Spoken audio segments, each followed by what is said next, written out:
It does appear that we are live. Yeah. Well, I'm just waiting for it to show up on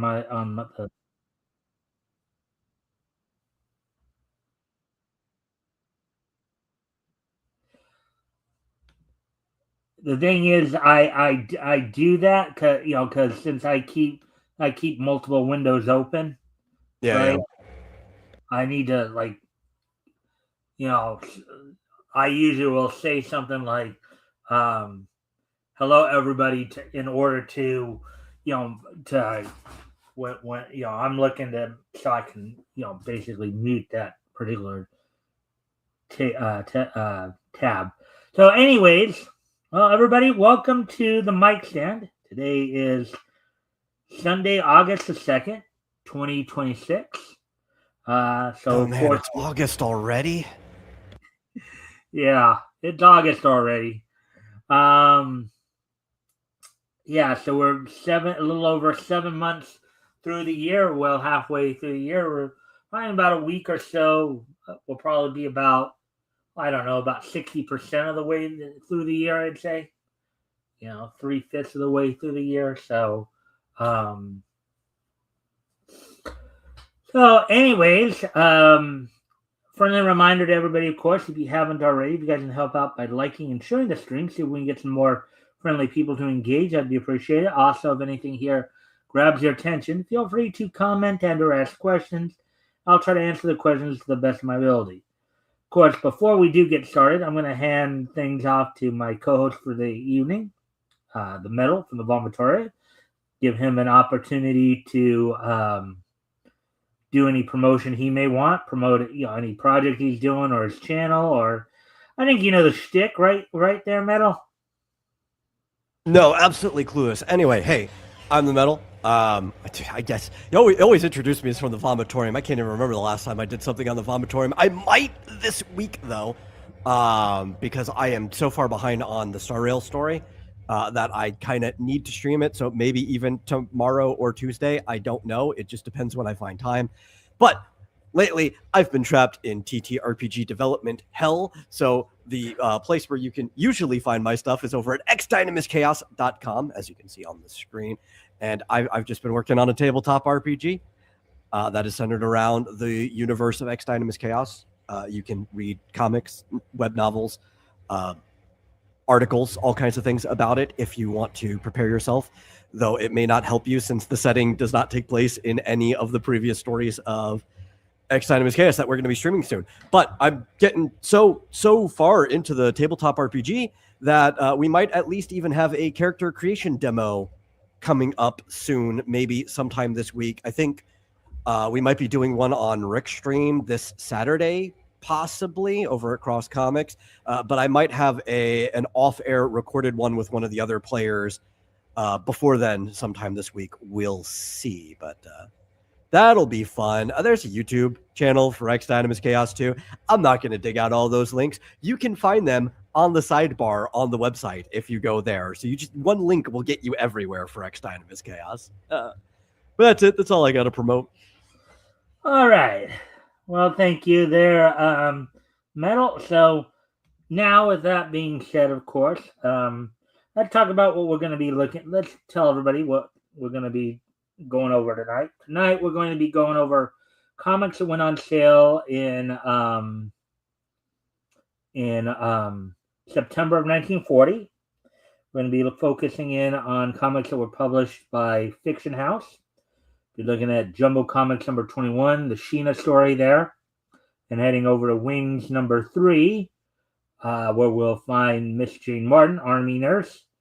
Then we'll be heading over to Fight Comics number 10, where we will be uh, looking in on a couple boxers, K.O. Kirby and Slug Nutty Slam. And then we'll be wrapping up with Simba the Lion in Jungle Comics number 11. Which is a I really redundant name because Simba literally just means lion. hmm, yeah. But anyways, and then of course, once we're done with that, we'll wrap things up with this day in each history. I do need to go off camera here for a moment, so I'll be right back. Metal, if you can kind of talk to the chat a bit, do any further promotion if you want There's to. no chat yet. It's just me. Okay, I'll wing it. Go. Go. All right, thank you. Hey, chat. If anybody's showing up yet, how you doing? You said further promotion is possible for me to do. So I guess I'll just talk about my tabletop RPG for a little bit before we get into it. So it's going to be crazy. It's not even necessarily going to be combat focused, which I know is usually one of my biggest peeves for it. There's going to be combat. The combat's going to be very crazy. But the way the TTRPG is going to be designed is that everything that's outside of basic city roleplay that you're used to is going to be an event. So there's all kinds of events that could happen. Traps, an auction could be an event. Anything could be an event. Some campaigns might end up being like the equivalent of a Mario Party tabletop game in the sense that you might find yourself just constantly in a bunch of mini games and stuff. Who knows? It really just depends how it's designed. I'm making a one shot that we're going to be doing on stream within hopefully this month. That is the plan, with 4 people from previous campaigns that kind of got canceled because the players from their 2 different campaigns, like half of them just aren't available anymore. So I'm giving them the opportunity to be in this first little shindig that we're doing. It's 2 completely different parties, so like half of them don't know the other half of them. So that'll be fun. And even the one shot, I don't think is going to be primarily combat focused. There's going to be combat in it because obviously this is a demo one shot that anybody can run, so you have to be able to get a grasp of combat. But it should be maybe roughly 4-ish hours. I think it's going to be a really short one. It's not even my usual length for a one shot. And yeah, I hope to drive my players insane. That's my goal. But you'll be able to get this since it is the demo one too. This is like your introduction to the setting and to the game. The materials to run the one shot for this are just going to be available on the website for people to download. All right, I'm back now. Thank you for holding down the fort there, Metal. So, hey, Net Sherry, let's see. Hello, I've been away for a bit, sleeping myself into good health. Well, good for you. We all could probably use a little more sleep in our lives, right? But run on Windows 7. I guess she's asking you that, Metal. Well, it's a tabletop RPG, so it'll run on anything that can run a tabletop RPG. If you want to play it using a computer, which is what we will be using, we're going to be using Roll20, the website, and yes, I think Roll20 works on Windows 7 as long as you have a compatible browser. I'm pretty sure. All right. So with that being said, now why don't we go ahead and get started with our material then for the evening. Head over first up to Jumbo Comics number 21. We'll be catching up with our old friend, the Queen of the Jungle, Sheena. All right. Good, because I'm old school. Yeah. So. Oops. Again, a tabletop RPG, the best way to enjoy it is to just get the materials, meet some people in person, and just actually like spend a day on the weekend going through a campaign. Like tabletop RPGs are always better in person, but that's not an option all the time. So we have web ways of doing them now. Jumbo Comics, whoa! Yeah. Jumbo Comic action, adventure, mystery. And of course, as always, if anything here grabs your attention, people, feel free to comment and or ask questions. We'll try to answer questions to the best of our ability. Metal, always looking forward to hearing your comments on this stuff when we go over it. So, anyways, November, which is the cover date, number 21, 10 cents. 15 cents in Canada. Quote, the most of the best. Sheena, Queen of the Jungle, in Prey of the Giant Vultures. Also, you have the Lightning, Stuart Taylor, Spies in Action with ZX5. If this is the most of the best, where's all the rest? Like, how do I know that of the best, you actually got me the best ones, right? Like, in fact, this is almost implying that we're missing some of the best.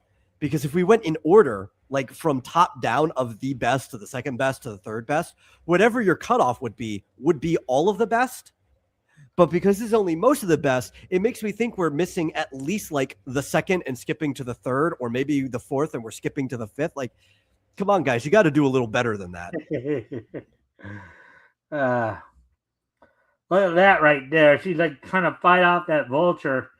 That talon's about to probably rip up her leg there. Dude, that talon is like bigger than her hoop earring hanging from her ear. Yeah, but she's got a knife ready to stab right into that vulture there. And Bob Reynolds there trying. Look at that. Bob Reynolds got a rock ready to throw onto that vulture. I wonder what he's thinking of trying to do there. Maybe bash the vulture in the head or something like that. Maybe. I feel like it's easy to miss, though. See, if the vulture was coming at me, I might get cut in the process. That's fine. Lacerations might be unavoidable. But I'm going to grab its leg, and I'm going to slam it into that rock face behind me. I feel like it's way easier for me to hit that than to try to hit a flying object with a heavy rock. Yeah. Well, because, I mean, if it's heavy, depending on how strong you are, if you're not as strong, then, that might be a problem. I feel like this is just an easy miss, especially like the vulture's already gliding side to side. Like, it just doesn't seem like a good idea. No, comic, though, knowing he's going to get lucky, he's probably going to hit it anyway, but just doesn't seem like the opportune way to attack this vulture. Mm-hmm. Suicide Smith of the Royal Air Force had to get a Nazi bomber, I guess a Wing Comics, now on sale at all newsstands, 10 cents. 64 full-color pages of daring adventures of men with wings, the fighting eagles of today's World War. Of course, America at this point was still not quite in the war yet, but it was more over in Europe. See, these days, nobody would even be able to name a character that Suicide Smith. You'd get something stupid like Unalived Clive or something like that, Yeah, with the way most people like to like self-censor themselves. Yeah. Hey, Fitzjozo. Thanks for dropping in. That could be a fun parody, though. A character named Unalived Clive. Yeah. Or how about if we're talking about like censored names, right? If we're talking about like censored character names, right? What about something like Dookie Mookie? Dookie Mookie. Yeah, I guess, yeah. Well, you know what Dookie is, don't you? Poop? Yeah. Yeah. It was actually a slang term for feces, waste product, back in the late 60s, around the time of the Vietnam War and all that. So,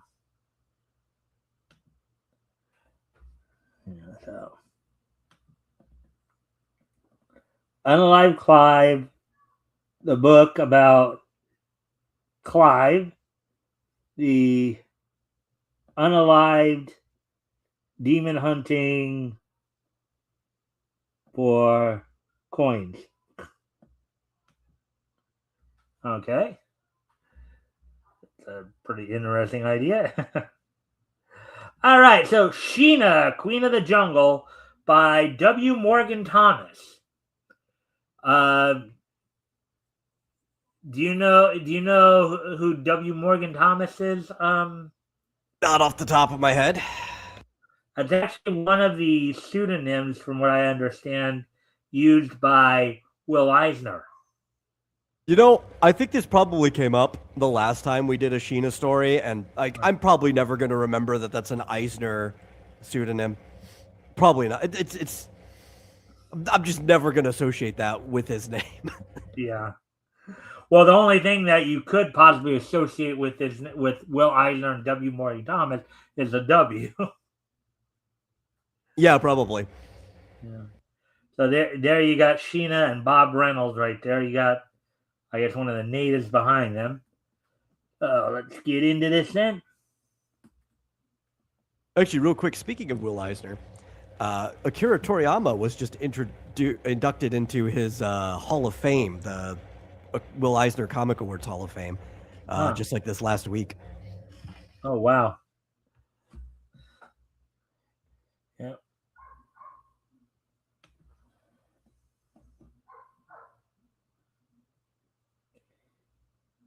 Max G is reconsidering his decision. He's suffering from fibromyalgia. Fibromyalgia. You've probably heard fibromyalgia said. It's kind of weird to read if you've never seen it spelt out before. Yeah, I've heard the term. I just, but anyways, let's get into this.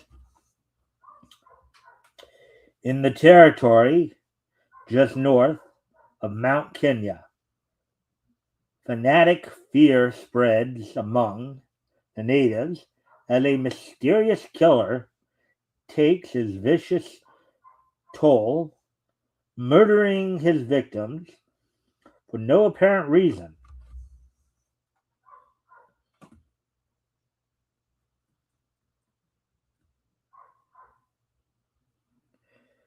Choosing his prey at random, he kills them quietly, skillfully, cutting off the left ear for a trophy. He goes on. Yikes.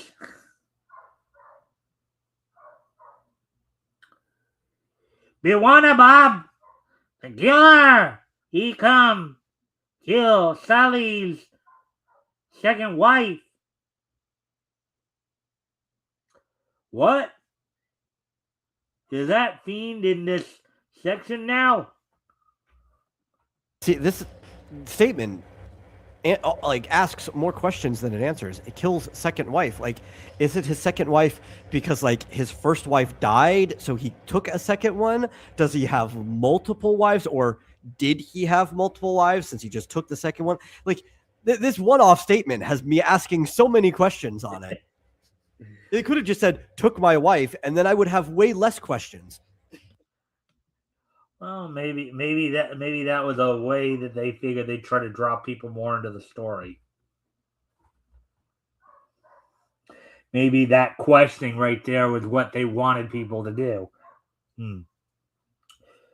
We've got to stop him, Sheena, and stop him quickly, or else he'll have the village in a state of hysteria.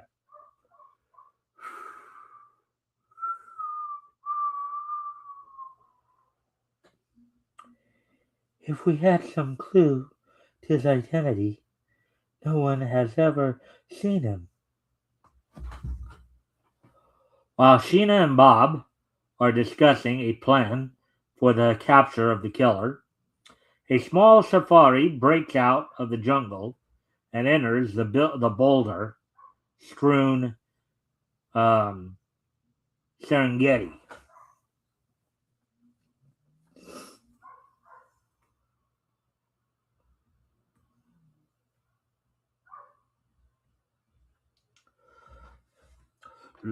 Look, Kiani.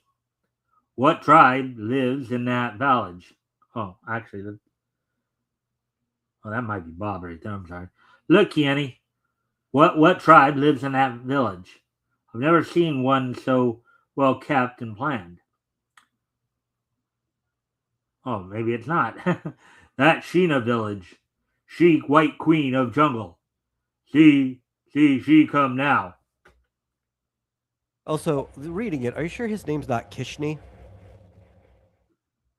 That looks like a Kishni. Oh, that could be that. Kishni.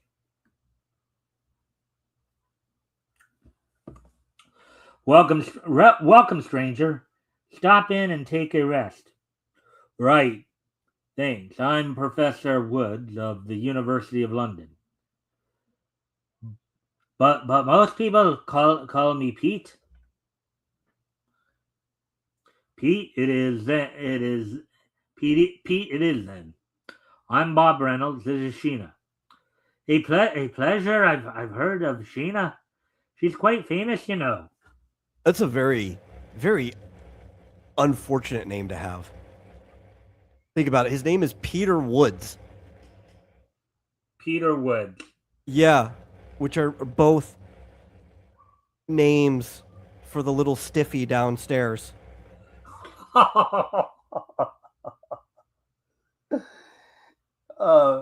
Yeah, I guess I get what you're saying there. And then if they're talking about like a petering wood, oh boy. I understand why he goes by Pete. Yeah.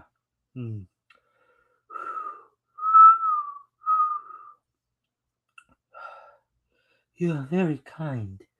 You must stay as my guest for a while.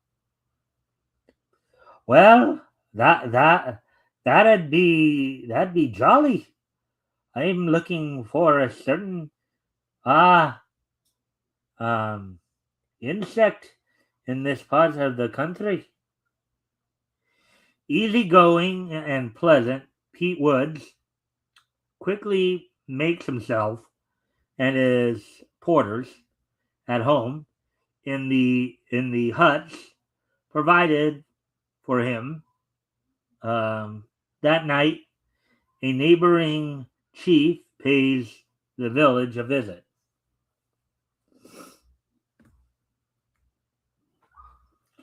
So if he's hunting for insects, then I guess he'd be what, like an entomologist or something like that? Yes. Possibly. I mean, if he's actually studying them, then sure. Who knows what he's doing with the insects? Yeah. The first thing I thought was Peter Griffin doing a fusion dance with James Woods. Yeah, and then that one. Well, technically, James Woods came back several times, but that one episode of Family Guy way back in the day where he's like doing the Chitty Chitty Bang Bang song, and he's like, "Someone to care for, to be there for. I've got James Woods." Anyways. All right, so Pete, this is Chief Marugu of the next village. Marugu, Bawana Woods. Oog, Bawana Woods have luck of many cattle. Thanks, old boy. Same to you. Tell me, Chief, you haven't seen anything of a beachy bug in your district, have you?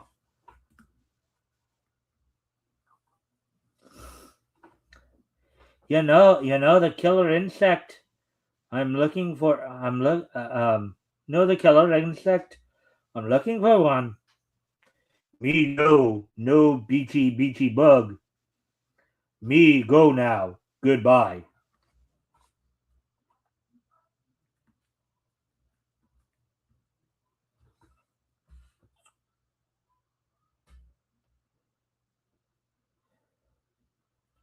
Well, that was rather an abrupt departure. What? Wonder what's eating him.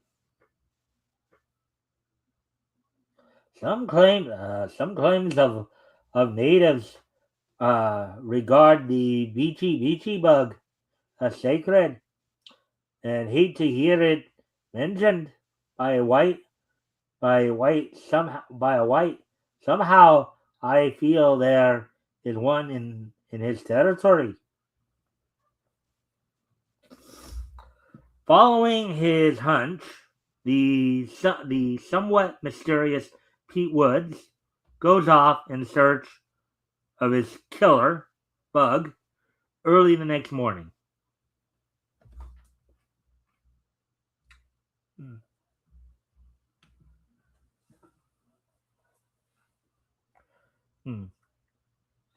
Nothing catching your attention at this point, Metal?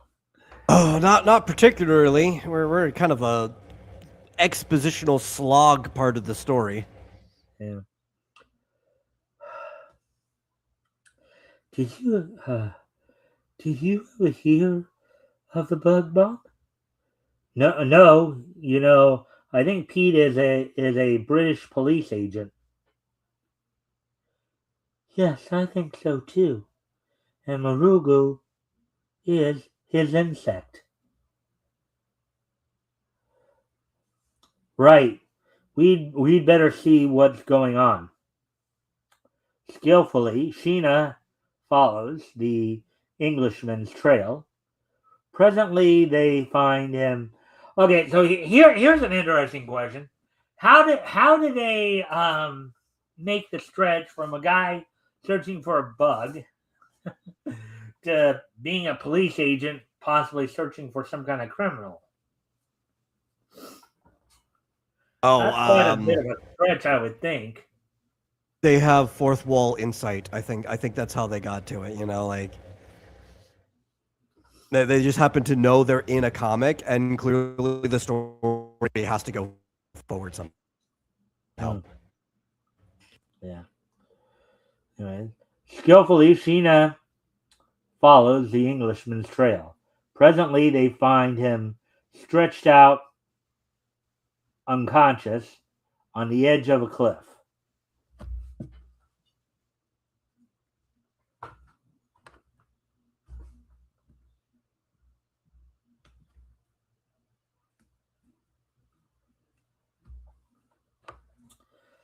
Spreading its huge wings, a great condor sets to attack the motionless body. Bob, quick, shoot the bird. It will tear him apart. I'll have it down in a great Scott. My gun's empty. As the gigantic bird swoops down, Sheena jumps from the foliage and runs through it.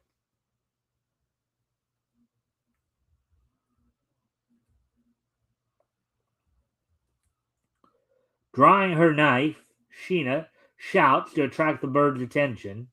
In a flash, it turns.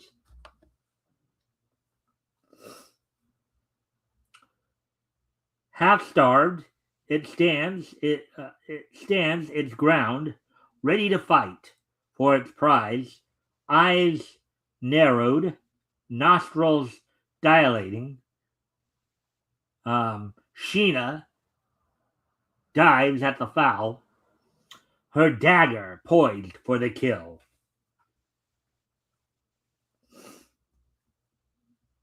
I have an issue with this. And your issue is? Sheena, Queen of the Jungle takes place in Africa, right? Uh-huh. And then it should be a vulture. Because condors only exist in the Americas. Huh.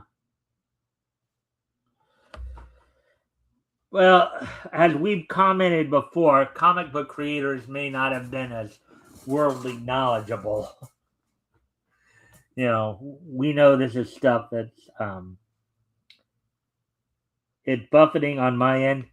Yeah, I heard a little bit too when Metal was talking. But anyways, oh, that's probably just because my computer's dying. It's fine for the most part, but I hear you crackling up sometimes, and it's not because you're crackling up. It's because of my computer is suffering from the fact that it is really, really hot in this room, and I don't have an external fan I can point directly at my computer. So every so often, there's a little crackle. Okay. Well, good to know. Hopefully you can make it through the show tonight. With that being said, Anyways, getting back to the story here. Let's see.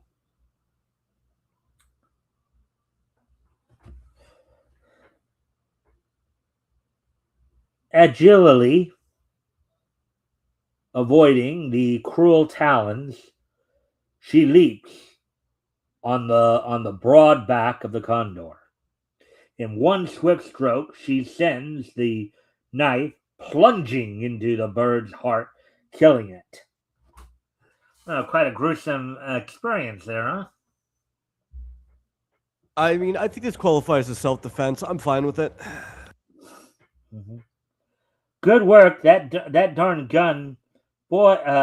Darn gun, boy of mine. Cleans my gun and leaves out the shells.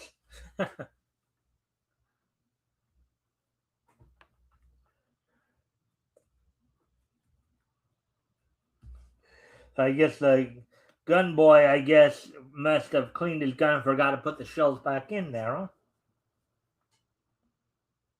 Maybe it was a forgot. Maybe it was on purpose. We don't know. We just know he didn't do it right. Yeah. He is badly hurt, Bob. Look, he is regaining consciousness. What happened, Pete? Marogo. One of the more intelligent creators at the time in general. But typically, the ones who use this type of naming structure, the first sound before the guttural stop is like the equivalent of a family name, right? So, like in tribes, you'll find a bunch of people who have like the sound at the beginning, or maybe they'll have like a p, maybe use like a p for a popping sound at the beginning or whatever. But it's typically like a family name, so you know that these people are tribally related, family related, stuff like that. So technically, like the pshi and the rugu would be more equivalent to the given name, like Mike in your case, right? Right. Now, it may just be almost random in the use. Again, I don't know how much Will knows about this stuff, but it at least seems like he's stumbled upon it. All right. Go to waterhole. Dig big pit. Cover with grass. Go. Sheena no Mrugu. Go there much. She look for me there. When she come, she fall in hole.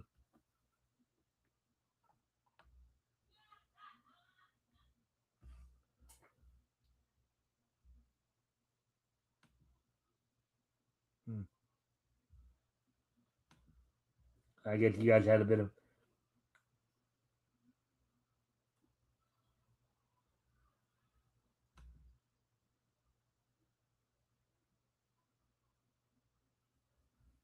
Yeah, I think this is independent to my crackling. There has been quite a bit of buffering to the stream itself.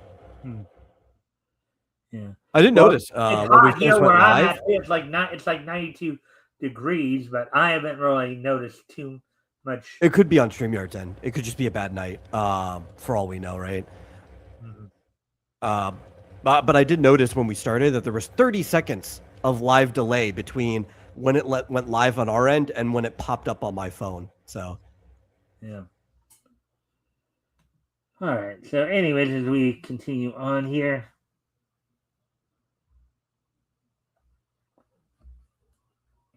um, a few hours later, Sheena and Bob set out for the water hole, true to the prediction of the Black Chieftain. He's sure to come there sometime today.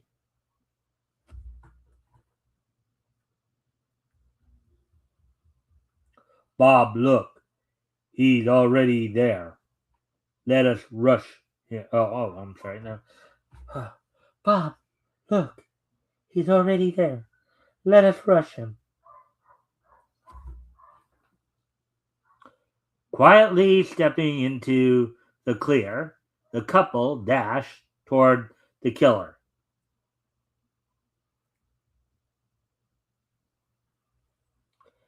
Hey, what the? It's a trap, Sheena. Look out.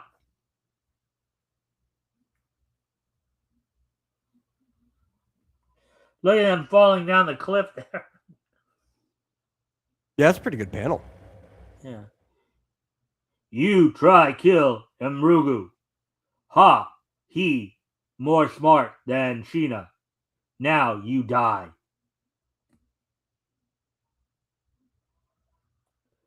You no get out. No food in stomach. You die. I go now. Kill white policeman. For good this time.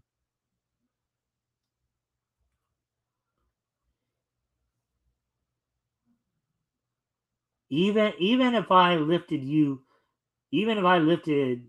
we couldn't reach the top. We're stuck for fair. We must get out. We must.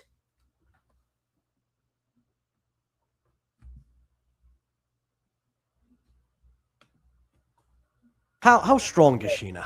Do we know? I think for a woman, she's actually fairly strong, but because But is she like equivalent to a man or?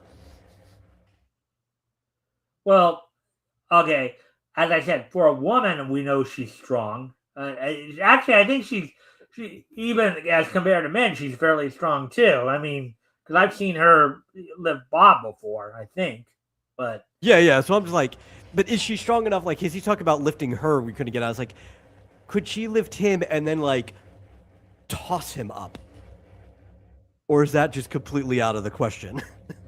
you know something? I don't know if anybody would have even thought of that, but let's let's see how they do in fact get that. If only Jim can hear my call. Jim! He may be many miles away. High in a tree, Jim lazily peels a banana, bored with the dullness of life. Suddenly, he whips about. He whips about as Sheena's call for help comes crashing through the trees.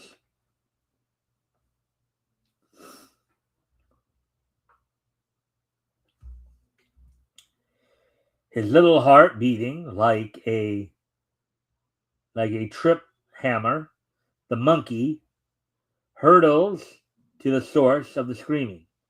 A trip hammer. I've never heard of a trip hammer. Have you heard of a trip hammer? Oh yeah. It's one of those like rotor powered hammers. Like it uses gears to drive it so that it repeatedly strikes the material. So it's like the.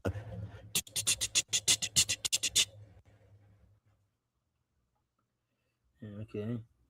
Yeah, it's one of the earlier like simple machines that we've built. Like once we started getting like electrical power to stuff, or even I think steam power, and it basically just uses a gear to move an axle around to raise and lower the pin over and over again. All right. So anyway, a few minutes later, good old Chim, you never fail us. Go get Ngasi or Ngagi and bring wives, bring vines to pull us out. Quick, Chim, you must hurry.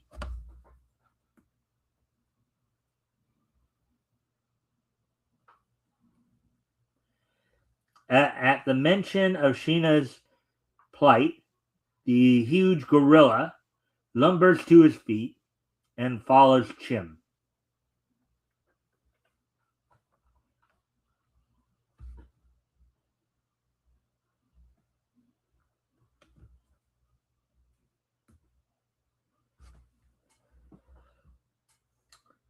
Grasping a stout vine, Ngasi easily pulls it down, with Chim's help, of course.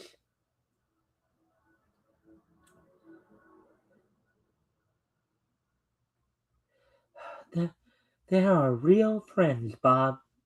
Here, Ngagi, throw me the vine.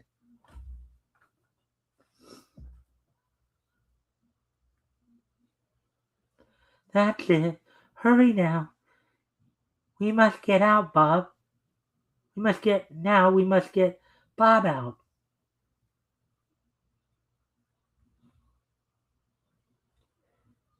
Sheena, thanks,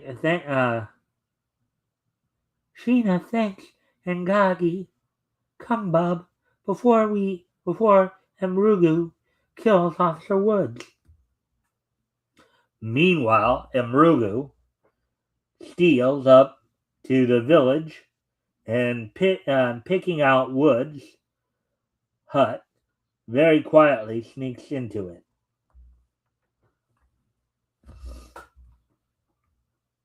Inside, a single nurse keeps constant watch over the wounded man, unaware of death lurking at the door. Yeah, that's got to be something scary. I mean, look at that. That's some kind of mini machete or something like that. I don't know if I would call that mini. That's about full size. I've got a machete like right within reach here, and that's about the same size. Yeah.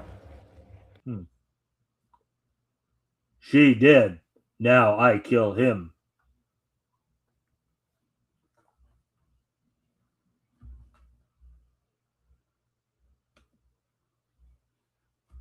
You know what I love about old pre-comics Code Authority comics?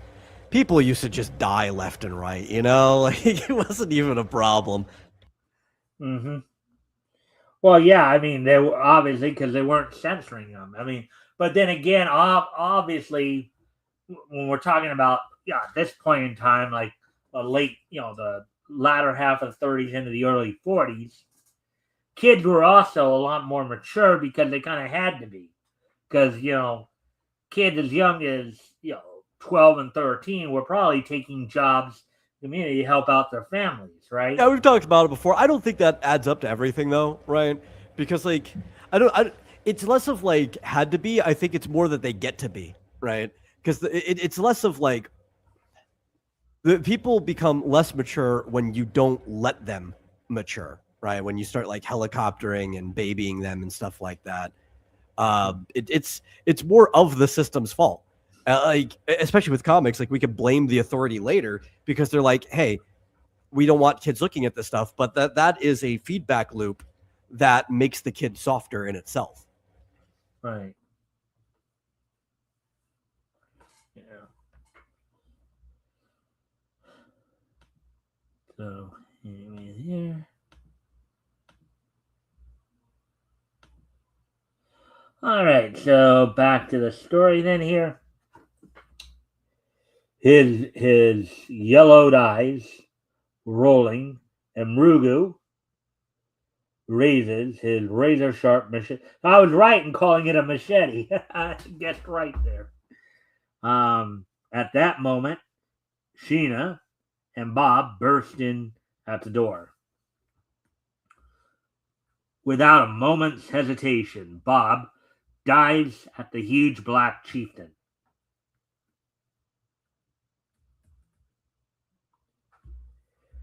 Shaking him off, Mrugu wheels and slashes at Bob with his knife. Bob ducks. Losing his balance, Bob falls heavily, but before Mrugu can act, Sheena is flying toward him. Look at that flying leap she's taking right there. That looks pretty good. Yeah. Okay? Huh? Oh, yeah, it does. This is also why I was like, I don't think that's a mini machete. Because, like, I'm thinking about mine. It's like, yeah, mine proportionately looks bigger than that in my hand, but I'm also like 5.5 feet tall. And they also said, like, this is a huge chieftain. It's like, yeah, it's like a normal size machete. Yeah. Well, look in a way how they both look like they're diving at him, though. Like, looks like the old fashioned high low going. Like Bob's going low and Sheena's going high there. Maybe. Though the way it's drawn, it looks more like Bob's taking a dive while Sheena's going high. It was like, tag me in. Yeah. Unable to gain a hold, Sheena is soon a victim to one of the killer's crushing blows. Yikes. By now, Bob, slightly dazed, is on his feet and again is rushing at the crazed Negro. Now, disclaimer here, this is how they talked back then. There's no malintent intended here. Hey, listen, in that part of the world, there's a lot of places that still talk like that. Yeah. So before I start getting any I know most of the people who watch this show know I was saying, who watches your show that's going to complain about this, Mike? Let's be real. Like, how other than like I used to have like a couple specific haters, but those couple specific haters, I think, also tend to be people who might just use that word willy-nilly anyway in their free time. But like, of your regular viewers, who's going to complain? Yeah, well, good point. Yeah. Because I think most of my regular viewers do have the capacity to think critically about such things and not just assume any kind of prejudice. And you've heard of what happens when you practice to assume, haven't you, Metal? No, I don't think I've heard this like a million times in my life. Go ahead. You make an ass out of you and me. You know, the best disclaimer you could ever put, though, is just like in the title, the year the comic came from. If people see the year the comic came from right away, they're like, yeah, no, people just talk like that back then. Yeah. Well, yeah, but anyways. But that's why we call it a historical comic retrospective, because, we're comparing and contrasting times back then to times now, right? Obviously. That's a big part of what we do here. Anyways, we move on with the story. Dodging Bob's lunge, Mrugu slams the butt of his sword on Bob's head. And of course, Metal, I'm sure you know what they're talking about when they say the butt of the sword, right? Yes, especially in the case, well, technically a machete's not a sword. It's a big knife. Let's be really specific about the type of tool that it is. But unlike most swords, it wouldn't have a pommel, which is a fixture at the end that covers the locking key and can be used to pommel strike someone. It just has the bottom of the tang that is usually either wrapped up or encased, creating a butt in the same way that a gun has a butt. Yeah, but but also usually it's considered more the back end, as it would be considered the back end of a gun or a back end of a person, right? The word butt. Yeah. I kill. Suddenly, a silver flash streaks through the air, and Mrugu stops short. Across his face passes a look of bewildered surprise. Like a man intoxicated, he staggers to a pole. Slowly, the machete slips to the ground. Wonder what do you think happened there? Why do you think he's reacting this way?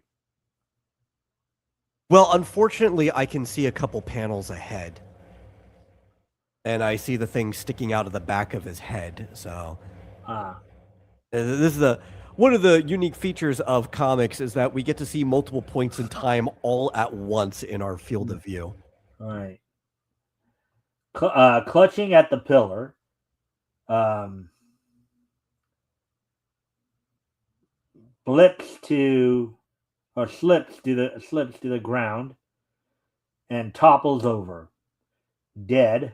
Sheena's knife rests in his neck.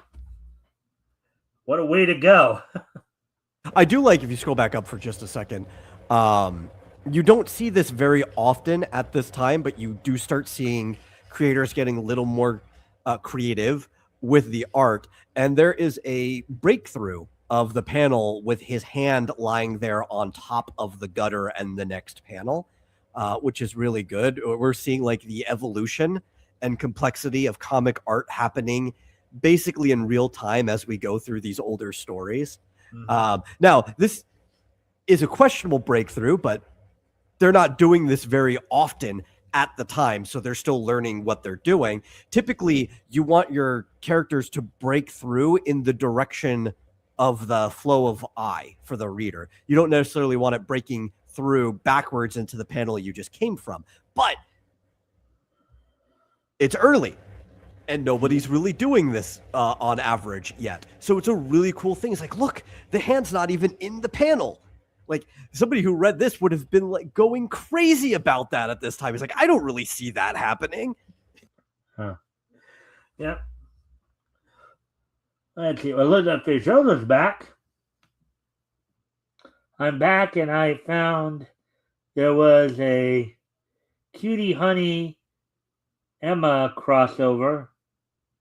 Knowing Go Nagai's writing, I would be surprised if they didn't have sex. Okay. You'll have to excuse Fizz. He's got a hate boner for Go Nagai, who also, same day as Akira Toriyama, was inducted into the Will Eisner Comic Awards Hall of Fame, just like last week. So, I actually recently watched the new Cutie Honey OVA.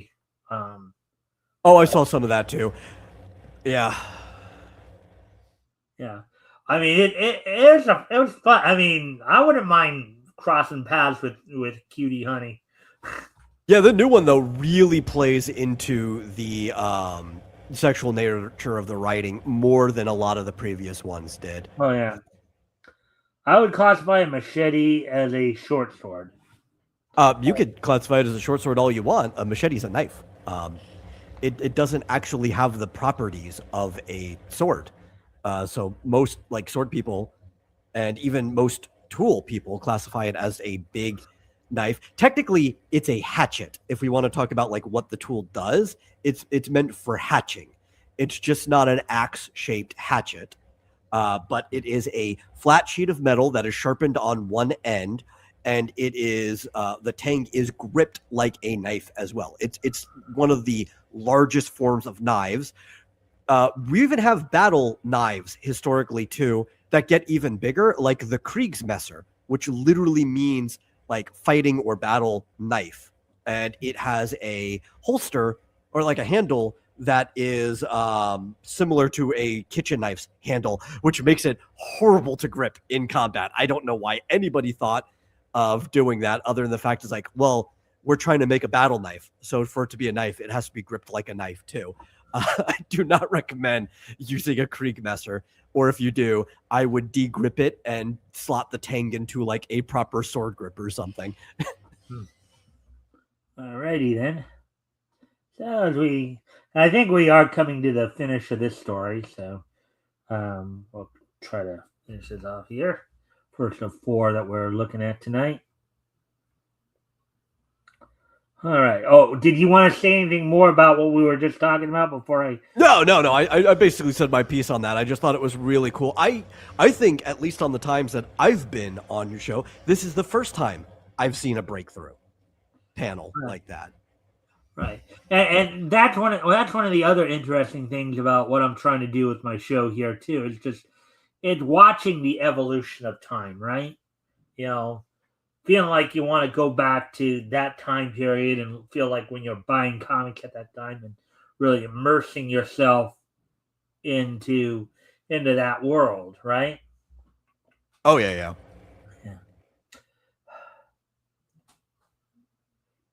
It was your life or his, Bob. I know. You had to kill him or be killed. Our jungle is safe at last from a terror worse than any of the fierce beasts that roam through the jungle. My people can live in safety again. I can probably thank you enough. I can't possibly thank you enough.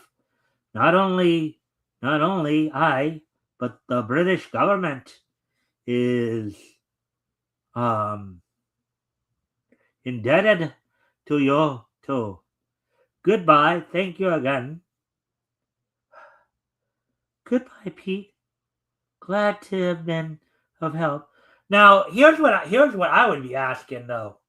Considering this is in the African jungle, and okay, so he's killing the people of so Mrugu is killing the people of Sheena's village. So why would the British government have anything to do with that? That's a good question. I don't know if we ever get into it. Maybe we'll explain it in later stuff that there's might be more going on here than we think. But from just this comic, it doesn't make a lot of sense why they're super involved. Right. I mean, unless he's such a psycho or whatever, and he's going out and killing, British explorers or something. Okay, like that. I could come up with one point, right? If I just want to send out, if this is a British colony, which there were plenty of African countries that were British colonies at the time, if the Brits are the stewards of this area, if there's a lot of just rampant violence and murder going on in their colony, the Brits were the type of people that go out of the way to stop it. They've always been that way. So if that's how they're trying to paint it, like an Alan Quatermain era Britain, then that makes sense all on its own. We don't actually need much more explanation than that. Yeah, I mean that did kind of cross my mind too. I would guess if as a territory, if they are under the British jurisdiction, yes, and I see your point there. And that did kind of cross my mind. But of course, based on what we saw in the story, though, there was no indication of that. They didn't indicate that, But anyways, if it shows that, has a couple more things to say here. Makes it all the stranger that Machete is Jason Voorhees' main weapon. Actually, I think it makes more sense that the machete is his main weapon when you treat it as a hatchet, which is what it is, because Jason's original story was that a lake that is kind of a traditional camping lake, right? It's primitive camping. It doesn't have like trailer hookup spots or anything like that. The type of place where if you were going to be using a tool as a weapon, it would probably either be a machete or an axe. And he's not an axe murderer, so what's the other weapon that you would be using in that case? A machete, right? Yeah, more or less. Maybe a shovel. I could see a shovel being useful too. The shovels are very useful when camping, but that's like the weird tertiary choice. Yeah. The French probably didn't care. Probably. The French were very laissez-faire about most of their territories, which is why a lot of them just like went to poop really fast. Yeah. All right. So let's see. Let me just take care of a couple of things here. Some things here real quick. They pretty much just wanted their territories for the resources that were there, even more so than the Spanish, right? Like a lot of their African territories were for gold mines and stuff. Okay. So aside from sending their own people to get resources, they really just did not pay attention to most of the ongoings of like everything else around it. Another startling adventure with Sheena and Bob in the next Jumbo Comics. Jumbo Comics goes on sale the first of every month. All right, so overall impressions of the story, Metal.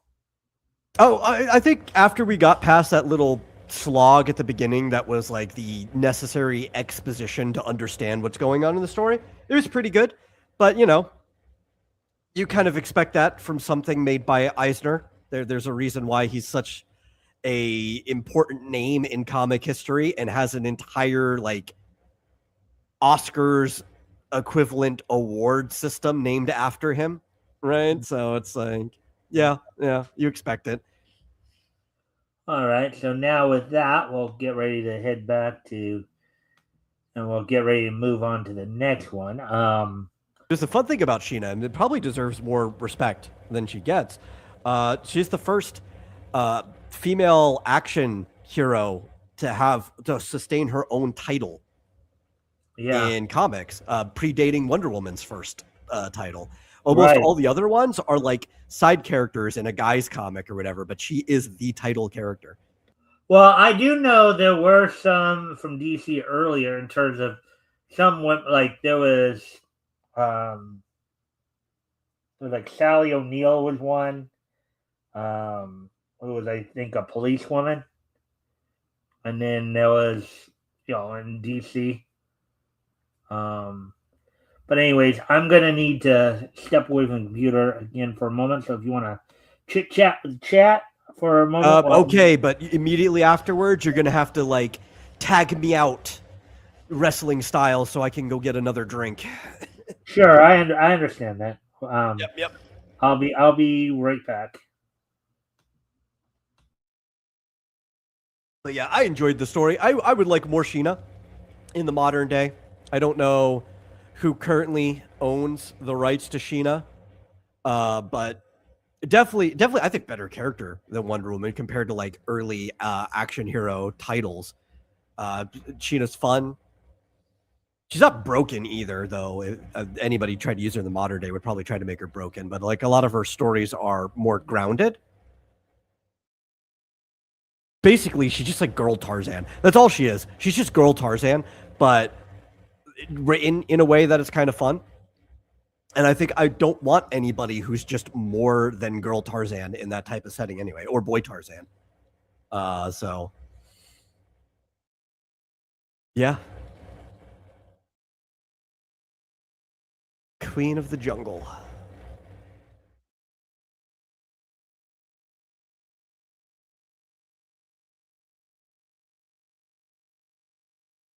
Oh, well, yeah, because I would recommend not watching the latest one. You would hate it even more.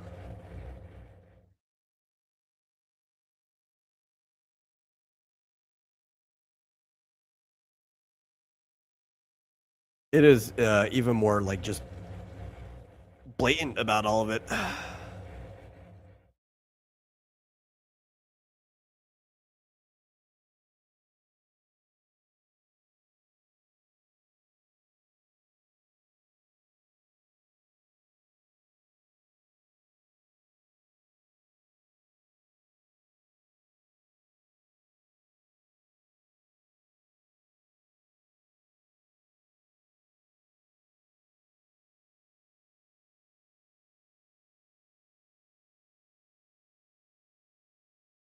Trying to fill air. I don't really have that much to say right now. But I think the main reason is because it's actually dark in this room and I want to get up to turn on the light, and that's kind of like the only thing I can think about right now. But I don't want to get up to turn off the light until turn on the light till Mike gets back. I might as well just, there you are, Mike. Cool. Yeah, so I know you said you wanted to go get I do. Get some water and set up the next thing while I'm gone. Yeah. All right. Well, let me at least get caught up on these. Why don't you go take care of that stuff you want to go take care of, and then while you're doing that, I'll get caught up on these comments, and then of course get next story set up here. So let's see. Keep in mind, I didn't even watch the latest Cutie Honey OVA. I watched the 2000s one, and I hated it. Yeah, that might have been the one I was watching was New Cutie, which might have been that same one. But let's see. Penis Man, Balls Man, Awful Humor. Let's see. Enma's humor is more of the same. All right. All right. So as we, of course, as I said, go ahead and get everything set up for the next story here, which will be Gene Martin in Wings comic number 3. Let's see now. So, let's read some of this part. Fighting Aces of War Skies, Wings Comics, The Phantom Falcons, Clipper Kirk Sea Eagle, The Skull Squad, Bomber Patrol, Jane Martin, Ambulance Nurse, F4, Spy Hunter, and Parachute Patrol. I have returned. All right. Number 3, 10 cents, November, 15 cents in Canada. Let's see. Fiction House magazines. I know I've mentioned this before, how they, and then Suicide Smith, Blitzkrieg Buster.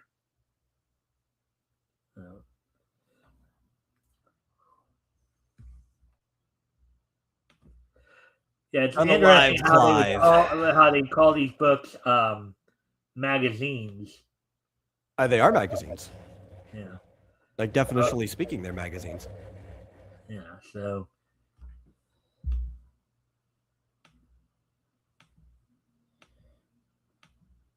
But also, to be fair, like, comics evolved out of the newspaper and magazine industry almost separately, right? Like, we had newspaper comic strips, but then we had comic mags. Like, we think of comic books as their own separate thing now, but really, they're mini mags. Like, a single title of a comic, the way it's even formatted still, it's a mini magazine. Well, yeah, I mean, the story material, like, when they started developing comic magazines in the mid 30s, right? You know, in terms of the material they would use, they would just do a lot of, and some comics like Famous Funnies from I think Was it's Dell that did that? Eastern Color. Oh, it was the one Eastern, I was thinking of.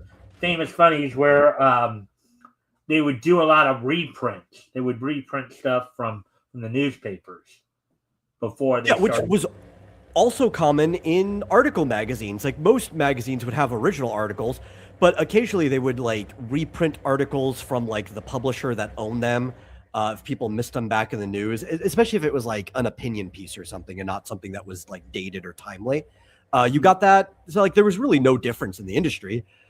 Even some of those earlier comics too would have like maybe a prose story injected in between them too in the magazine, like a little pulp section. That's like a page or two. All right. So we're hour 11 here. So let's get to this. This one will be 6. Like the Sheena story was 10 pages, so this one's said to be 6 pages. So probably get to this. Jane Martin, War Nurse, by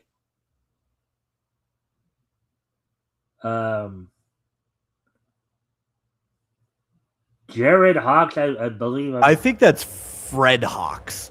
Fred Hawks. Okay. I'm going to double check by looking it up, but my understanding of cursive, I think that's Fred Hawks. Yeah. The armistice between France and Germany has been signed, but care of the wounded, the carrying of soldiers and refugees to safety is still an active duty for the brave young war nurse. Yes, it is Fred Hawks. I double checked. All right. Germany demands the return of refugees, but Jane still offers them aid.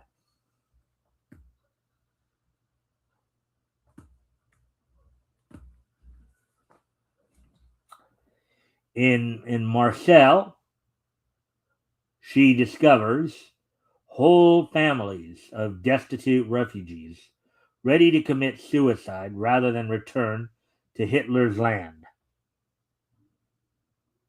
Jane holds out hope, to the desperate refugees. I'll help you escape. They go down to the wharves, but boats are not easily available.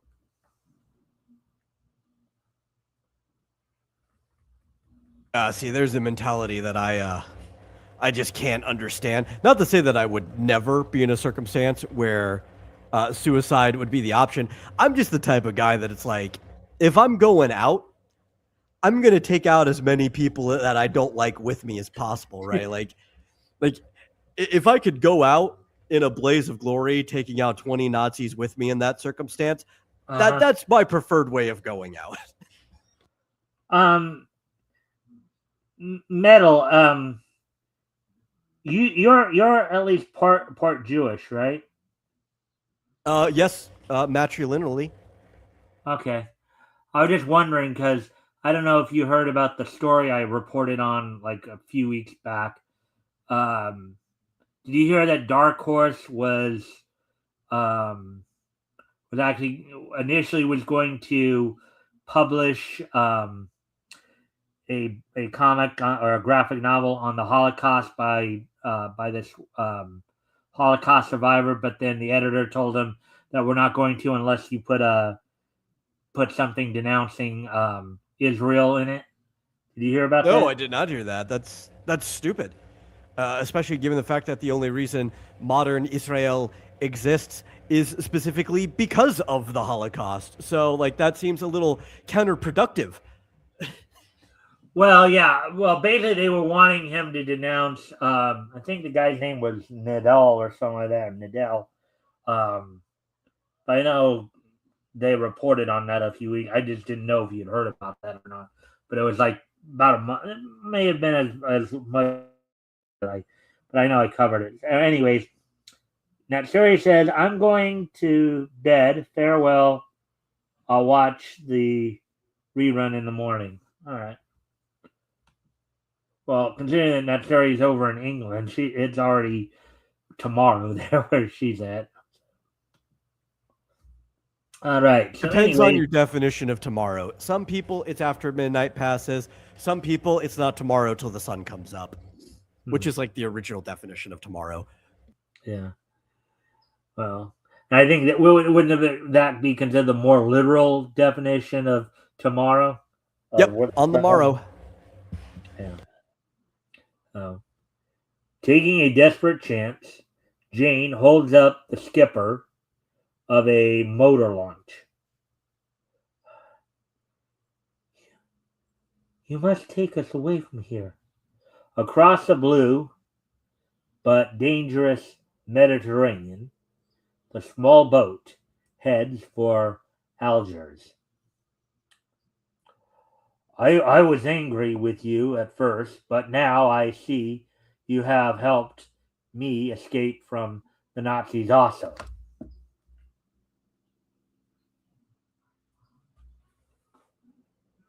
And I thank you with all my heart.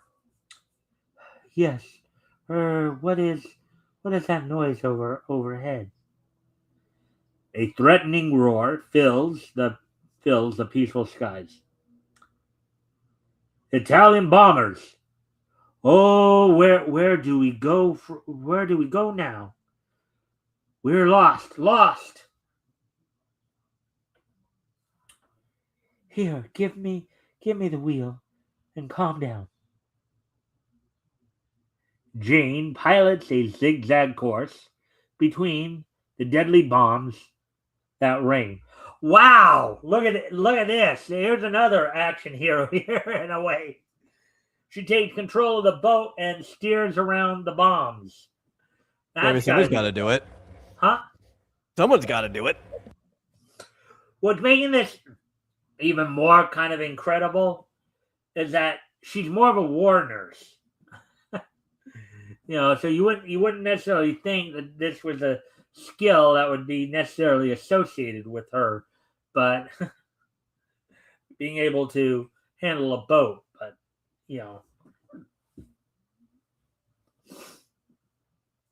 in the Italian Caproni, Empty. The bomb racks are empty, but I can't let them escape. Wonder what this guy's thinking. The bomb racks are I think empty. he's thinking he can't let them escape. He's pretty honest and upfront about that, you know? Yeah, but I wonder what that's going to lead to next. I have a feeling I know, but let's see. Let's see if it does pan out the way I. So the capronis dive low over the water, spraying the water boat with bullets. All right, so I was thinking he was going to probably do a dive, but more like a dive bomb or something like that, kind of thing. But Jane's passengers lie low as the gallant nurse keeps a steady hand at the helm. As one of the capronis swoops directly at her bow, Jane wheels hard over and look at how the boat's moving right there in that panel of the far right there. Oh yeah, it's the boat's a rocking. Yeah. The Italian plane swerves up and collides with another. At last, they arrive near Mersel Kabir on the Algiers coast, and Jane sails into the shelter of the British fleet. You know, like one of the reasons boats blade down so far is so that the deck can hit like basically 60 degrees without capsizing. It'll rock back into place. All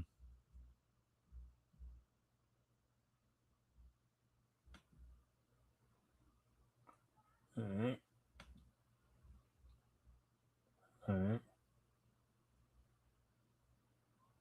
Suddenly, the small party is filled with horror at French ships sailing from Oran with guns turned on their former allies. The British are stunned. The Germans have control of the French fleet? Open fire!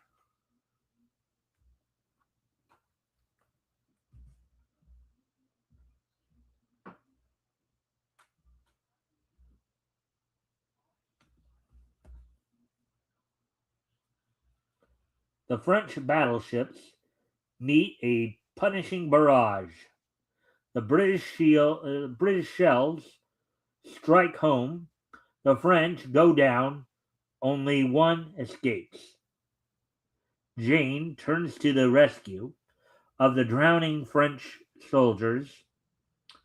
The Red Cross does not take sides.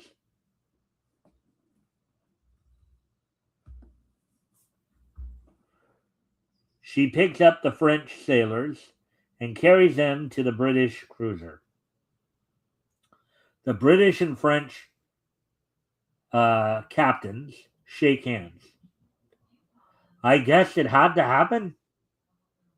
While Jane is tending the wounded on shore, a British submarine lies at anchor in harbor.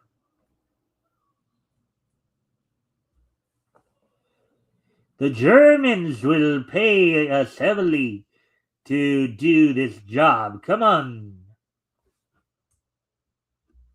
Walking along the dock, Jane overhears the conversation. More trouble brewing. Better keep an eye on those three sheiks.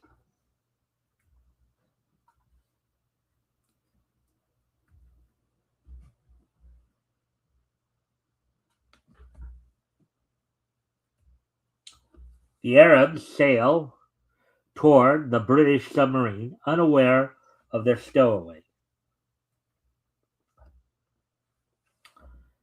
Noiselessly, they board the ship. Those boys mean business, all right. Better follow them.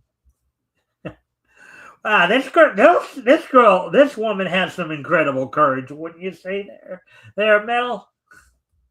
Well, I mean, it seemed like she signed up to be a Red Cross war nurse, so I think that kind of just comes in the package.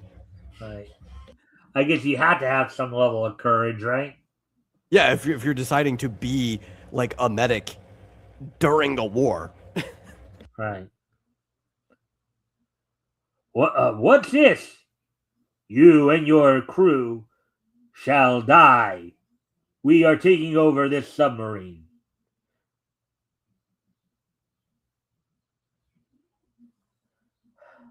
Not yet. You took a Jonah aboard your sailboat. Jonah. Oh, they took a cursed passenger that's going to lead to their demise.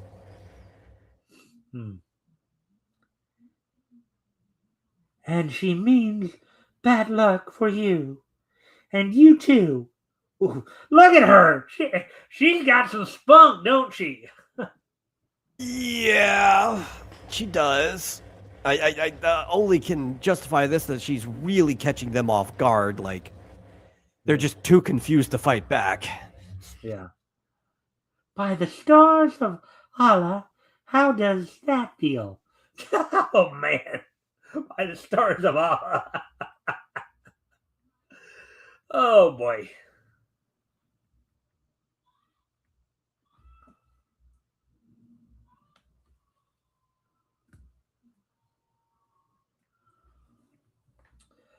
But one of the Arabs succeeds in lighting a dangerous fuse. We can destroy this ship. And as the Nazi agents rush out, Jane is shoved aside, causes her to slip on the deck. She sees the dynamite fuse getting shorter and shorter. Meanwhile, the Arabs are sailing back to Merzil-Kassir. Hey, you forgot something. Your TNT. She hurls the explosives at the departing boat. What is she, a Major League Baseball pitcher? I guess. Actually, if you think about it, you look at her, she kind of does look like Gina Davis. League of Their Own, Dottie Henson. Yeah, I know League of Their Own. It's actually either my first or second favorite baseball movie.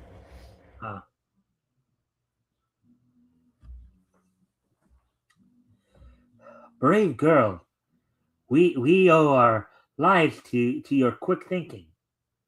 Jane Martin is decorated for her great courage. But work still goes on. She takes her refugees to safety on the Rock of Gibraltar. Jane Martin, war nurse, returns with more thrilling exploits in the next issue of Wings Comics. All right, so Metal, overall impressions of this story.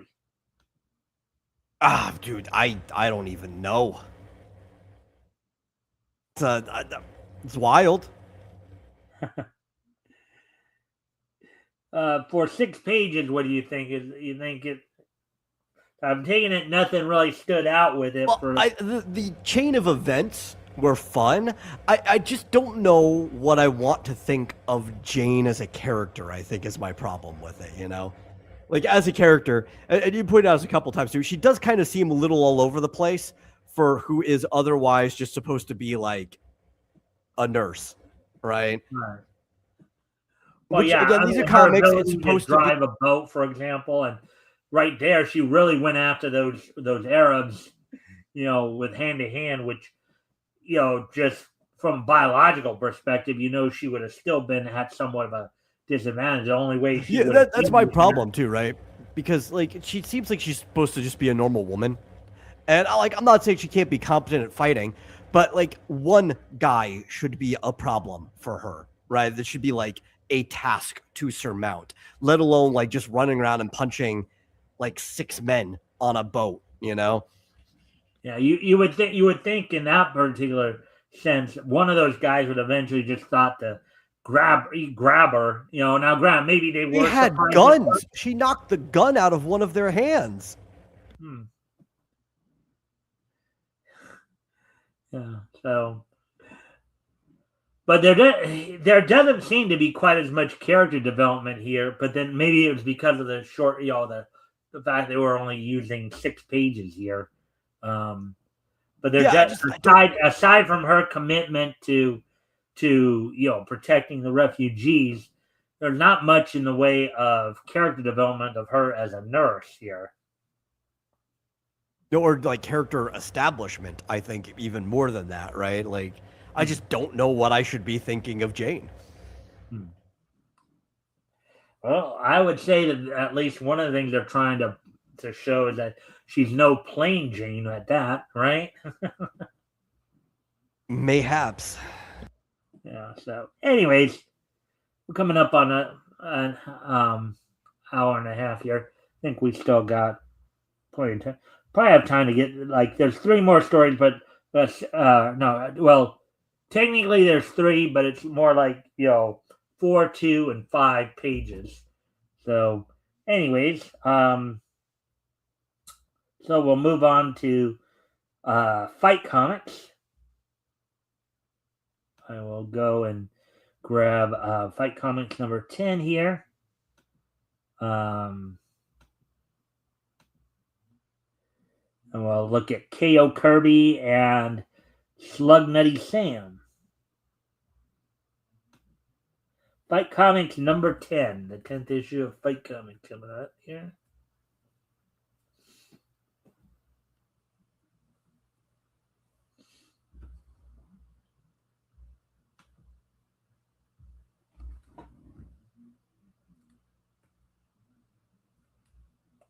Now this title is setting up my expectations. If there's not a lot of fighting in these comics, I'm going to be sorely disappointed.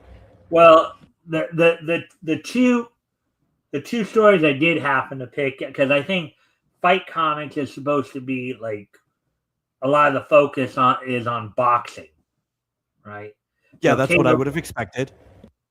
So the 2 stories I did actually happen to pick out, K.O. Kirby and Slug Nutty Sam, are boxing based comics. So 2 Visit Adventures of Men of Action, Fight Comics, number 10, December, which is the cover date, 10 cents, 15 cents in Canada. Wolves of the Yukon, Vicious Beast and Lawless Renegades infested the trail of the Northland gold rushes. Also, The Power Man, Chip Collins, Oren of the Jungle, Spencer Steele, and K.O. Kirby. Well, look at that right there, though. That looks like a pretty interesting fight going on there. Some action right there. I can't see it. What, the guy? You can't see the guy swinging the gun at the dog there? Or? You're not sharing the thing. Oh, I'm sorry. Thank you for telling me that. I forgot I still needed to do that. So I will remedy that right now then. I'm sorry.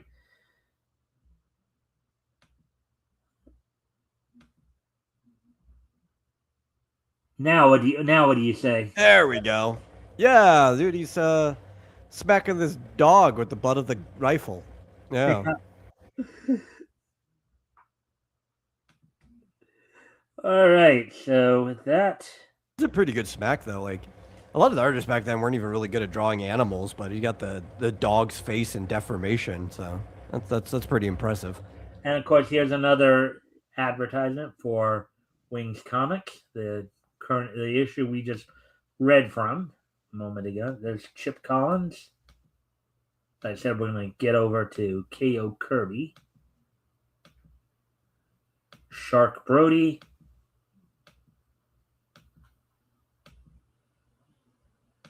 Spy Fighter.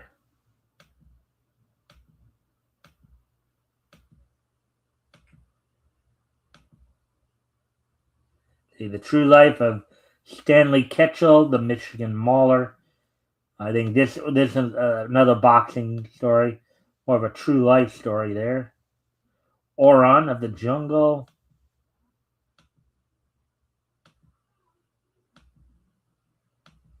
Yeah, bio comics used to be a lot more popular back in the day, where they would just take like a section of somebody's actual life and then just turn it into like a comic story. You still get those periodically now, but they're just not as common as they used to be. Yeah. Well, again, and I've told you this before, a lot of these older comics remind me of, like, from when I was a kid, I would catch, the highlights magazines here and there. Oh yeah, I loved Loved it. highlights. Highlights was great. Yeah. I mean, I think one of the big things is when comics were newer, they were trying to just treat them like any other like literary medium or whatever. It's like, well, yeah, we would do bio stuff for in book. Why wouldn't we do it in comic form? And then I think like over here in America, the superhero industry just became so big that it pushed aside basically everything except Archie. Archie was still able to do whatever they wanted because of how big Yeah. they were, but it kind of just pushed everybody else aside for long Well, enough that yeah. it took a Well, while before other genres really started coming back in again. well, yeah. Well, actually, it's funny though, because in the late '40s, there, the superhero craze did kind of start to die out a bit. You did start to see, and you started to see, Well, I'm talking more like after the 60s. Like the 60s really kind of put it. Yeah, and horror also still existed in some capacity. yeah, But horror was almost just like how horror was a lot of B movies. They were almost like B comics. You still had to go out of your way to find them. They weren't necessarily everywhere, even though a lot of them were being made. yeah. Well, I do know in the late '40s there, well, throughout the golden age, they had even though the superhero genres eventually did take over, even though they did kind of die off in the late '40s there, but you had, as we've seen numerous times there, we've had jungle adventures, we've had aviation adventures, war, westerns, all that. And hey, Eric Boyd joining us here. Hey, yo, Mike Walters, yo, Eric, and for popping in. And of course, Fitzjozo here. Horror still Yeah, that's awesome. what I was responding to. And then, but the reduction of the innocent, sanitized comics to such a degree, it was difficult to write anything but superheroes. Well, it's also just because they were the people with the money because of how popular it was. The Comics Code Authority did have a lot to do with it, but they were the people with the money, so they kept pushing it. And even when they tried to get other genres out, they tried to do it through their superhero comics, right? So, like, if you even look at, say, Marvel and DC, prior to that, they had other lines. Like, they had teen stories and like fashion stories and stuff. But then later on, when they try to bring them back, they have to bring their teen story and fashion story back in the same universe as their superhero stuff, and it never really hit quite the same way. Right. Well, I do know from like the late '40s and well into the '60s, there was a lot of romance comics out there that were pretty popular too. I mean, Yeah. a lot of companies were doing, like, there were numerous romance titles. And Eric is saying hi to you. Hello to your guest. Oh, hello. Yeah, and the thing is, like, romance is probably in contestation with either the first or second most popular genre worldwide, if you think about it. It's either sports or romance. Those are the two more popular ones. Romance tends to be more in slice of life, which has always been one of the more popular ones here. When you look at how popular Archie's always been, that's just comedy romance, like rom-com slice of life. But right. Mm-hmm. Well, yeah, I mean, and then they've even had specific books like Betty and Veronica. I mean, there are a number of different titles that come to mind when it comes to romance, like young love, young romance, teen romance. college love. I mean, they're just and then But like both of those, both like that slice of life rom com and sports comics have always been more popular than like Cape Comics. Cape Comics just became dominant because they got the industry. But when you look at like people's interests, sports and romance are much higher. Yeah. For example, under the Comics Code, criminals couldn't have guns. Do you know how many genres that restricts? Oh yeah, there's like a whole period where it's like the best they could do is like run around with baseball bats and crowbars and stuff like that. Yeah. But anyways, let's get into this one. K.O. Kirby here. K.O. Kirby by Chuck Walker. Are you crazy? Matching Louis with K.O. Kirby? Louis is gonna win the bout. He's gonna be champ and we'll clean up. Come on, I'll show ya. In the gym. Let's see. There's Louis, the next world champ. Hell, you coming, Louis?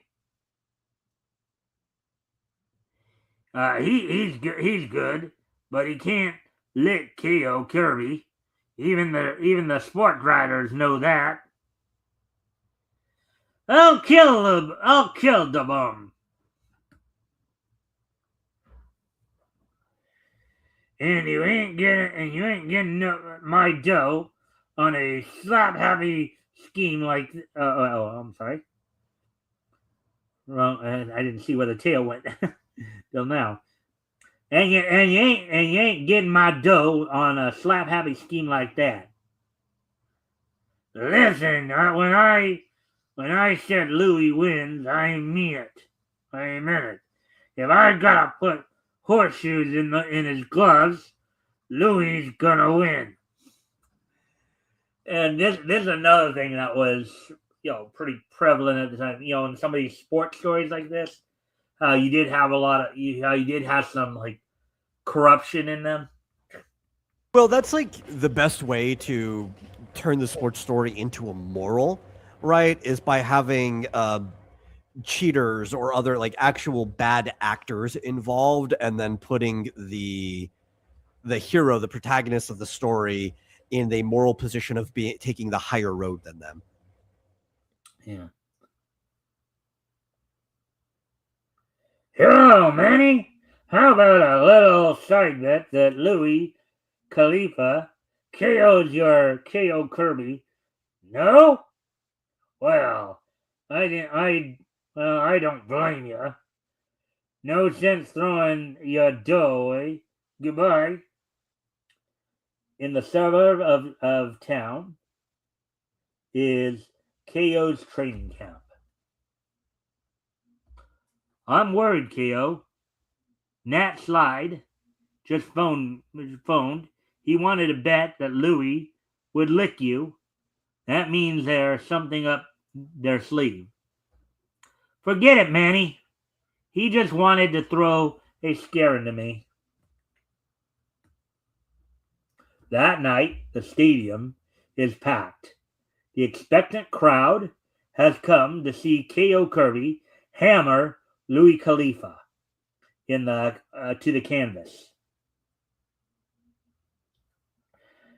Take it easy in the early rounds. After that, anything goes. Don't relax for a second. That pug'll stop at nothing. Don't worry, I'll keep that stumble bum reeling. Take it easy in the first rounds against a guy whose nickname is literally KO. What if he just like punched you once early on and you went down and you didn't even get to do your cheating thing later? Like I've noticed this seems like a weird gamble to take. Mm-hmm. Yeah. Good old Louis always comes in swinging like a rusty gate. What a So ride! slow and obviously. What a ride! But you have to connect to make it count. Here's how it's done. Look, he just clocked him into the rope there. Oh boy. Well, unless of course Louis. So unless Louis and his people decided to do something to his gloves, and I don't necessarily just simply mean putting horseshoes in them either. There's another trick that I've heard that I've seen in some boxing movies before that they use, or boxing anime. Don't know if you've heard about this little trick, but sometimes what some people will try to do is they'll like sit there, put something like chloroform on the glove. Now the person just jab the person in the face. Oh, well, here's the thing. That only works in fiction. Because like people think chloroform's magic, but even if you were to like soak a rag in it and hold it up to somebody's like nose and mouth, so that's the only thing they could breathe, it still takes like 2 minutes of holding it there while they're struggling before it actually causes them to pass out. If you put it on the glove and you're just like constantly going back and forth, they're never going to get enough in their system to pass out. You know. Well, yeah. I think in some of the ways I've seen it in the fiction, usually if they're caught in what they call the clench hold, you know, when it looks kind of like the boxers are like kind of hugging each other. Yeah, I know what a clinch is. Yeah. Yeah. So, Eric has a couple of things to say here. Hello, Fitzozu. I have some things to do. Gotta go, run. Have a great evening. Well, you too, Eric, and glad you did pop in there. But I guess for the sake of the audience, it's not bad to explain what a clinch is. But you are talking to somebody who has fought many times in his life. In most boxing, clinching can be allowed in the interim, but it's something that you're not supposed to necessarily be doing. Oftentimes, if you're in a clinch for more than like 5 seconds, the referee is going to pull you off of each other. Right, he's gonna force the break. Yeah. Yeah. So, anyways, he knows I'll flatten him this round. So he's bound to try some dirty trick. Let's see. What's the matter with you? What's the matter with you? Listen, Pug, finish him this round. You know what I mean? Yeah, I know. I'll fix him now.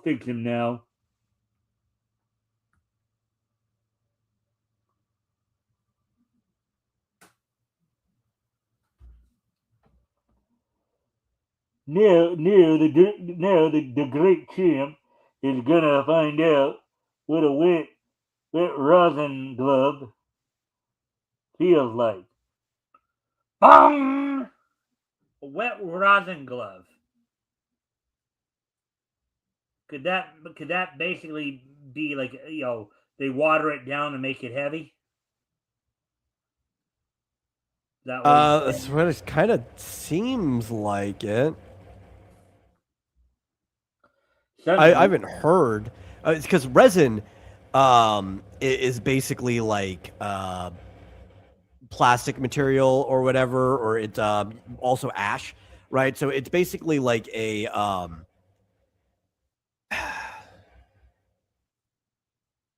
like a powdered material that can be turned back into a liquid to be formed into something. So if he's got like liquid resin before it's been hardened into something inside his glove, it would definitely add a lot of like weight and stiffness to it. Suddenly, Louis brings his wet glove into Kale's face and twist. The resin eats into a small cut over KO's left eye as Louis slugs away at him. Oh man, what might that do? I mean, Oh, dude, you do not want that in your system. isn't resin also a type of poison? Resin is a word that's used for like many different things, but it's just a compound. It's a word for a compound. Typically, it is highly viscous, and it can be organic, like coming from natural plant sections, or it can be synthetic polymers. It's probably organic in their case. They probably got it from a plant. Some resin can be heavily poisonous depending on what kind it is. It's a catch-all word for a lot of different stuff. All right. All right. So, anyways, as we continue on here, Like we use resin in modern 3D printing, you know. Pinning KO against the ropes, Louis moves in for the kill. Then the bell. Bong! Louis is so anxious to put KO away that he punches long after the bell has clanged. Oh yeah, that could get him disqualified. That much I know. You know, after the bell rang, you continue fighting somebody, you know. Typically, you get a warning first, right? It's like if it's the first time you do it and you still hit somebody, the ref will be like, "Hey, do that again," and you're out. They normally don't take somebody for their first offense on that. The two opponents square off and trade light jabs. Wait, I missed something there. See, we're on page 35, and we were on 34. Yeah. So I don't think you missed anything. Yeah. Oh, okay.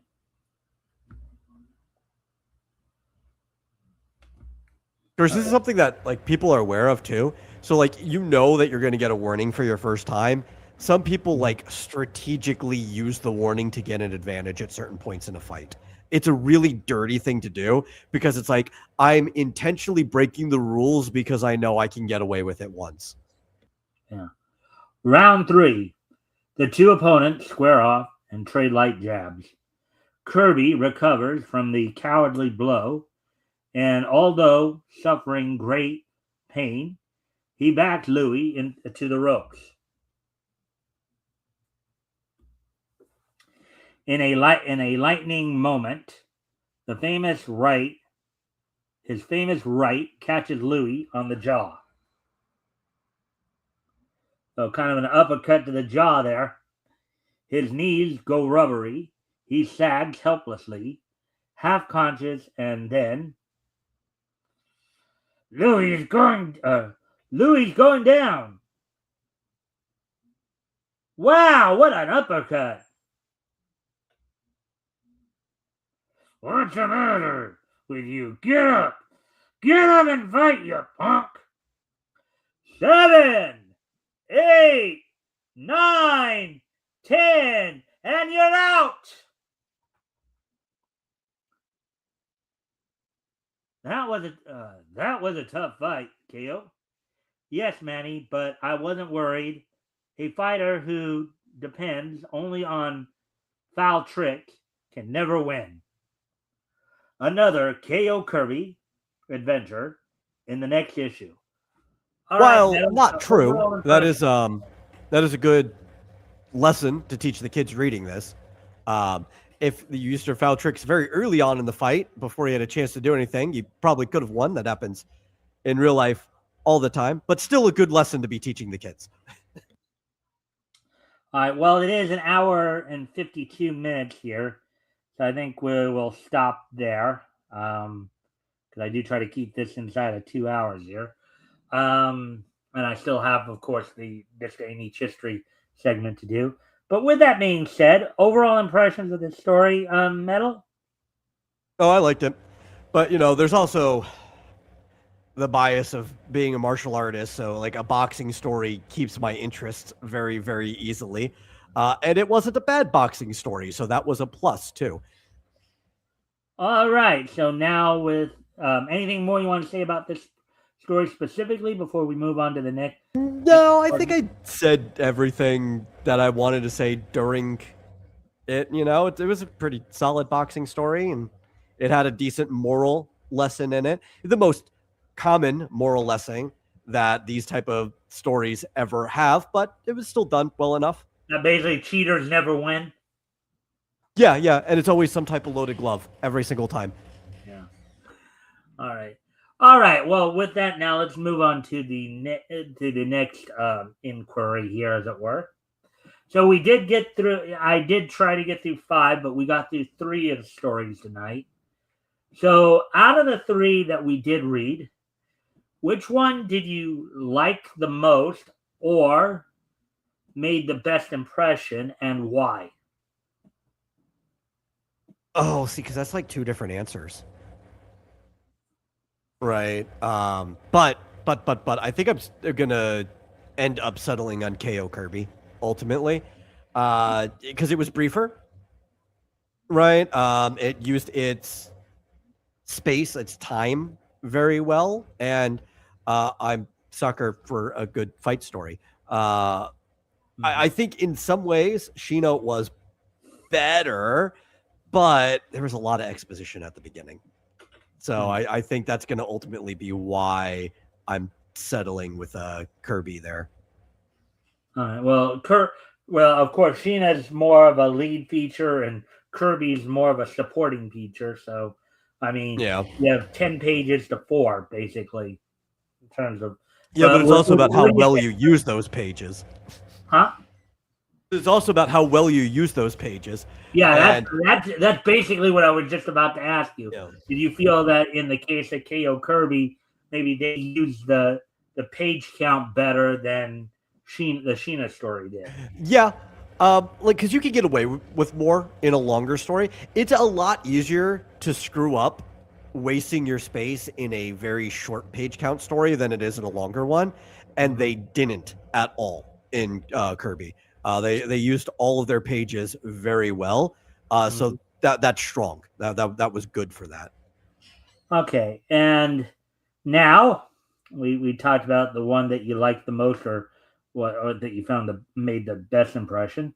Now to go to the other end, which story of the 2 remaining stories, which one did you like the least, or made the least impression, and why?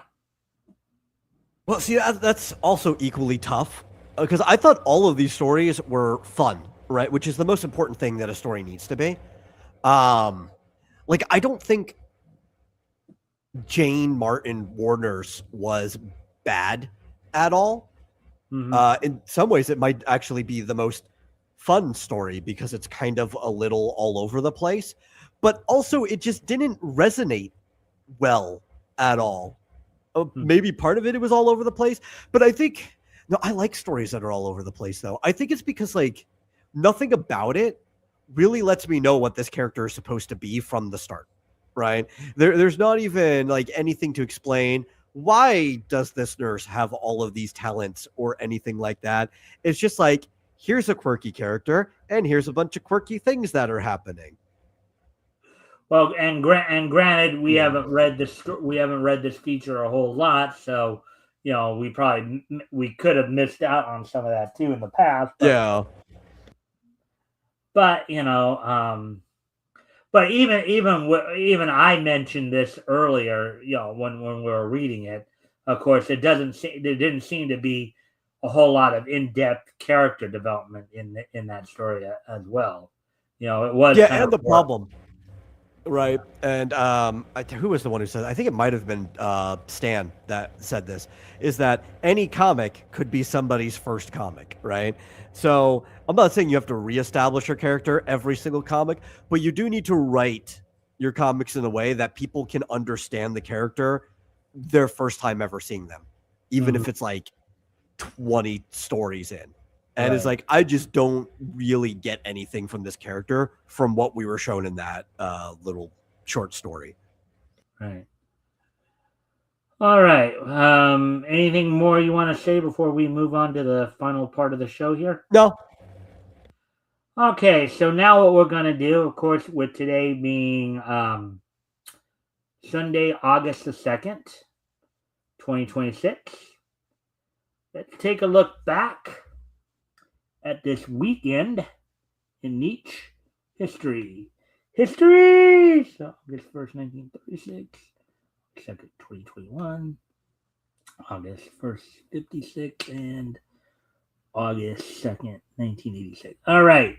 So first off, we're going to go back 90 years ago yesterday, back to 1936. So back on August 1st, 1976, or 36, sorry, 36. 90 years ago yesterday. The 5th issue of Tip Top Comics from United Features went on sale on this date on yesterday's date back in 1936. So for 10 cents was 64 pages. Was one of those comics I talked about from the earlier days where a lot of it was just reprinted material.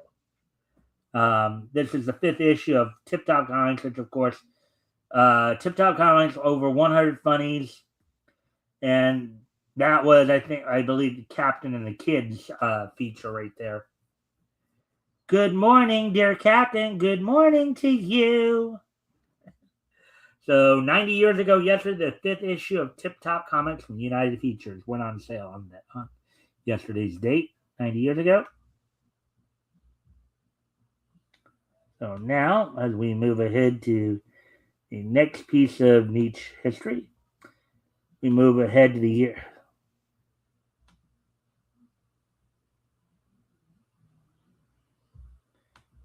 So you still are awake there, Natsuri. Came back just for the history. Oh, yeah. Well, I think because they like the way I say it. Like an alarm. Passed out. Phone still on with the stream playing. Heard the history and woke up. History! Yeah.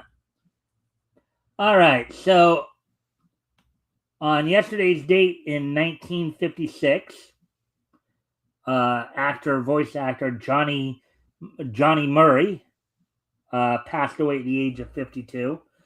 John James Murray was an American voice actor. In 1929, he was under a contract with First National Pictures to sing for Richard Bathelness in his films. He is best remembered for his role as Bosco, the first star of Looney Tunes series of Warner Brothers, 1931's Bosco the Doughboy to 1933's Bosco Picture Show. The latter is infamous for perhaps containing the first cartoon depiction of Adolf Hitler, and possibly of being among the first, if not first, widely distributed films that contain verbal usage of the F-bomb. Yo, you know what? That's a great thing to have on your record. I have to say, just not many people could say that. You voiced the cartoon character that dropped the first F-bomb. Oh yeah. And in the same short that had the first depiction of Hitler. Yeah.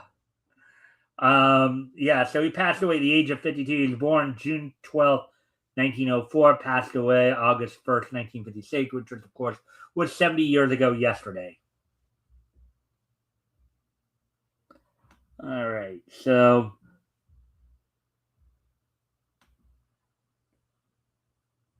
I awakened to that. Yeah.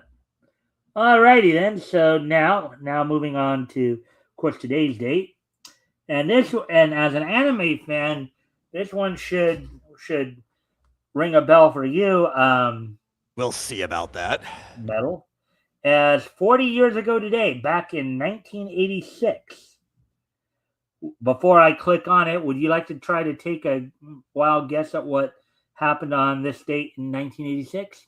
Let me think. 86. I'm trying to think what happened. I think Fist of the North Star was ending during that time, but as a manga run. So I'm trying to think like what was anime. No, I don't think I can think of it. All right. Well, you'll probably when I pop this up, you might start kicking yourself. Maybe. But I know most of the dates by manga run, not by like when the adaptations or other things that were happening were. Okay, so on this date 40 years ago today, Studio Ghibli's Castle in the Sky premiered in Japanese theaters on this date 40 years ago today. Oh, yeah, Laputa. Castle in the Sky, also known as Laputa Castle in the Sky, is a 1986 Japanese animated fantasy adventure film written and directed by Hayao Miyazaki. So are you kind of kicking yourself now? No, Most not people, really. well, I was just thinking maybe because Studio Ghibli is pretty well known, so I thought that would. Yeah, like I said, I don't really know a lot of the dates for the animated stuff. It's mostly the manga. So it's like if you asked me when Castle in the Sky happened, I'd be like, yeah, sometime in the mid to late 80s. I wouldn't have been able to tell you the actual year. Yeah. So if it shows us asking, did anyone hear about Jean Grey being a murderer in this new Spider-Man movie?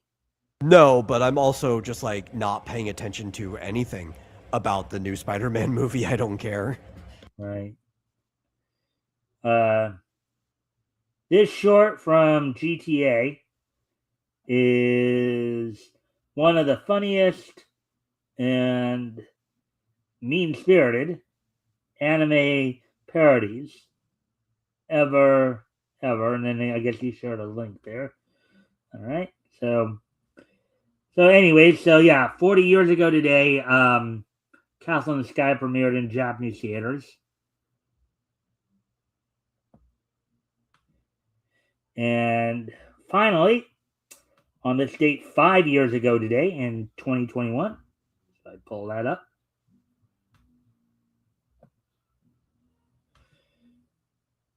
WWE held its Monday Night Raw event from, I believe it's the Allstate Arena in Chicago, Illinois.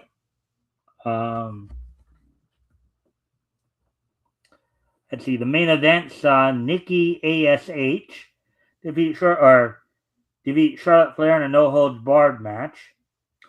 Reggie retained the 24/7 title against Akira Tozawa. And then there were just a lot of other. Let's see, Damian Priest initially beat John Morrison, which led to a tag match between Priest and Ricochet and Sheamus and Morrison, in which Priest and Ricochet defeated Sheamus and Morrison. And then the show opened up with Drew McIntyre defeating Veer and Shanky in a 2-on-1 handicap match via DQ. So that's all we got for you guys tonight. So hopefully everybody enjoyed the show.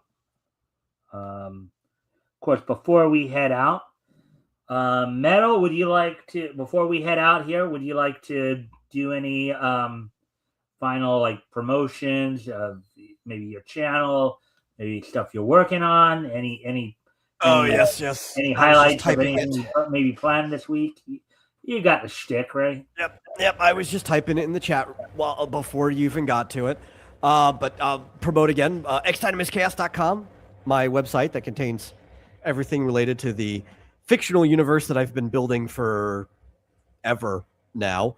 We're currently mostly building the tabletop RPG, which is a very, very flexible RPG type that is built to cover basically anything that could show up in the X Dynamis Chaos universe. So people who want to run around any genre, if they want to run around any type of storytelling, from superhero to shonen anime, but if you just want to even run like a low scale noir detective or even like a horror story, it's got stuff to work that too.